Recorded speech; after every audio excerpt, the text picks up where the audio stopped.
My name is Mary Evans. I'm 27. I'll be turning 28 next month. My passion is my art practice and my creativity. And can you tell us a little bit more about your art practice? Well, I've been making art since I was a child.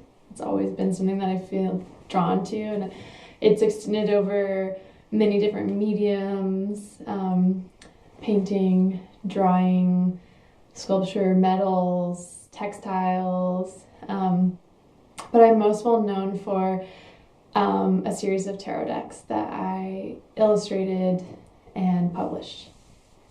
Nice. And what culture were you raised in? So I was raised in a very religious, conservative, traditionally Southern environment outside of Nashville, Tennessee.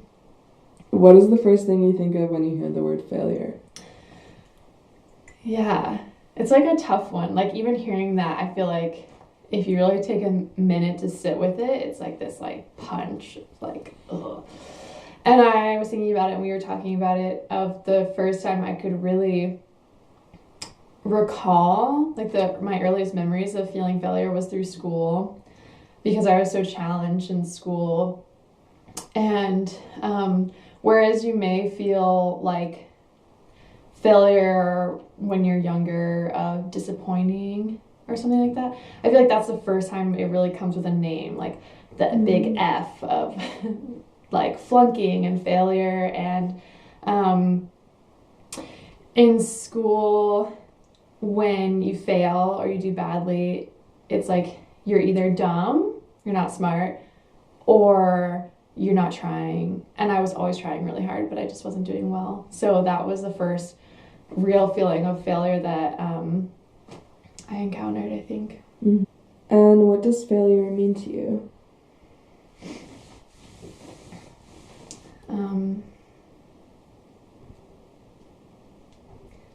It's interesting because I feel like it almost has two sides. It's like the failure that I may feel as a societal pressure or as like a family pressure, and then when I actually let myself down.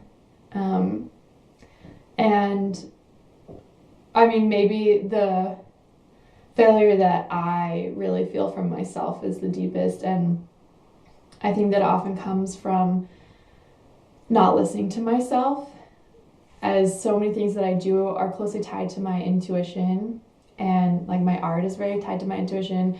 My everyday life, you know, I'm always looking at numbers and symbols and paying attention to those things, and when I deeply feel something and I don't pay attention to that, or I go against it because I feel like it's what I should do, or I'll be better if I do that, or people will respect me more if I do this or that instead of listening to myself, I feel like it always implodes in some kind of way, and then that's when I really feel that I failed. Totally. Do you think the culture you grew up in influenced the way that you think about failure? Yeah, absolutely. I think that's so relevant to everyone, that their upbringing has a lot to do with how they perceive success and failure. And growing up in the church, and not only that, but traditional Southern culture is a lot about like tradition, ritual, niceties. But I think the influence of the Southern culture on the church as well made it, it's like a very strict moral influence. So it's, I feel like, so easy to, you know, step outside the lines of what's expected of you. That's basically like you're kind of set. Maybe even they set themselves up for this self-punishment almost. I mean, that I feel like that's very of the church, of like this, it's like the darker side of the sin. Yeah, sin, and like just torturing yourself over these ideas. And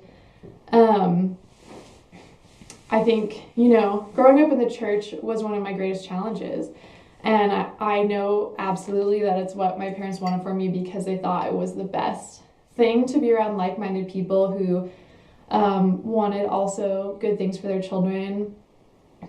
But I think so much that adults need the church because they need validation and they need community. Whereas a child already like knows everything spiritually. They're just already there. So it's like you're pressing all of this ideology onto them, and it's like this weight on their like precious, ability to see the beauty of the world. And did not fitting into that world that your parents so badly like wanted for you, what did that make you believe of yourself? It was a challenge to believe that I was still good. Yeah. I think it still is in a way. My father, he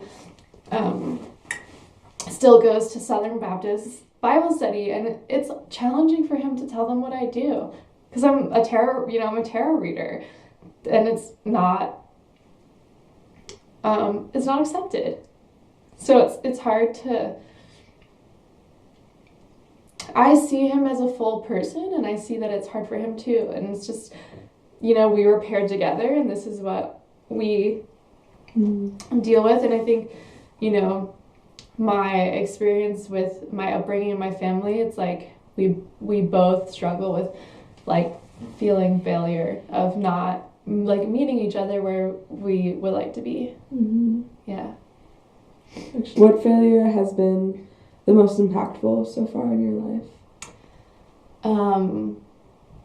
Well, looking back on like my whole, because I think in my 20s was really when I first had the freedom to actually do what I chose to do, and I was not shy about changing and doing different things. I think that's just like somewhere deep within my drive of, not being afraid to like move different places, quit jobs, and I moved all over, dated all kinds of different people, had all kinds of jobs, and I think at the time it felt really intense, like I just couldn't get it together, or like I couldn't stick with anything or show up. And I think that is a little scary, for my family to watch that and be like, she's moving again. But I think going through all of those sort of like at the time like mini disasters of things not working out is really what allows me now to feel very confident in my decision-making processes. So even though I didn't do the traditional trajectory of go to high school, go to college, get your job, get a partner, settle down and get married and have babies and all of that, I think that I hold just as much confidence as my family that had those lives. Yeah. People sometimes, when I give them readings or just advise them, they're like, how did this wisdom come? Where do you get this wisdom from? And I'm like, feeling like my whole life was falling apart and like having no option but to like pick it back up and move on. When we get in those really intense places of feeling loss and depression and anxiety and failure, feeling like you fucked up and you failed, it's like, okay, well, what's next? The only way out is through. I do believe in that, and I think that is, you gain a lot of strength there. Also amazing for running a business. Yeah, I think anyone who owns their own business, like, speaking to them, they know very well that you make crazy mistakes. You make mistakes all the time. You lose money, you lose clients, you miss out on things, you just, you say the wrong thing, and that's how you build a business, on those mistakes. Yeah, all the mini disasters that comes. Nobody's just born running, like knowing how to run their own business. Yeah. And that's part of being an entrepreneur, is that you are experimenting, Mm-hmm. and a huge part of that is doing the wrong thing before you do the right thing. It taught me to value myself. I feel like after a while, you know, when you depend on other people for your happiness, Mm-hmm. when you depend on the person you love for your happiness or the place that you live, and then, oh, living here isn't making me happy anymore, I'll move. Or this person isn't making me happy anymore, I move. It strips away and strips away and strips away, and you keep building on and stripping away and building on and stripping away. And what you finally realize is that when all those things don't work out, is that you're the person who's creating your own happiness in life. And that's kind of a hard one to face. That's what I really felt when I moved to Joshua Tree. I really had that realization. And I moved 4 times that year.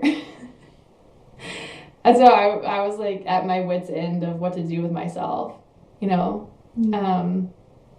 And I sort of had that realization of, you know, I'm the one who's responsible to create my happiness. Mm-hmm. What do you wish the next generation could learn about failure earlier on in their lives? It's hard because I feel like it's so important to fail. Mm-hmm. It's so important to, like, just process those mistakes. And I wouldn't wish it upon the youth to not experience failure. Mm-hmm. I think it's so necessary.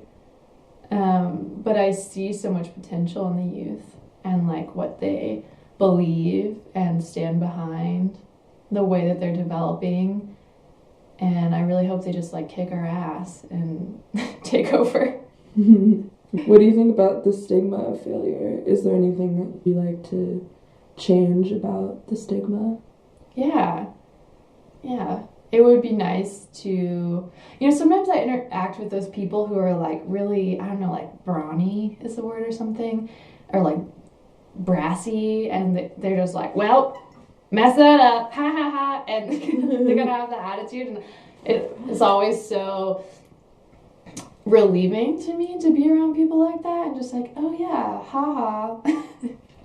Mm-hmm. It's no, you know, like, just to kind of embrace the humor of the cosmic joke of life, because it's hilarious sometimes when you just look at the way that things work out. I think there is room in our culture to talk more about these, like, mistakes or perceived failures working into our success. And that's absolutely how I feel. I feel like my failures have set me up for success.